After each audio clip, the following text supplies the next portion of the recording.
తెచ్చిన శిల్పక పండ్లు తేనె మామిడి పండ్లు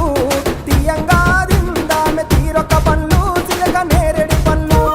కాబోళ్ళు ఇచ్చిన మక్క కంకులు అవి పాల కంకులు కాల్చుకొని తిందాము కందికాయలు పచ్చి పల్లికాయలు గుజారి గుజారి మామిళ్ళ కిందో నల్ల మామిళ్ళ కింద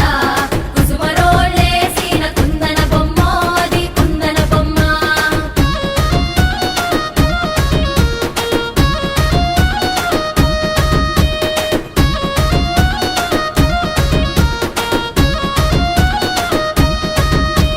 బెస్తోలు పెట్టిన పచ్చి చేపలు అవి వట్టి చేపలు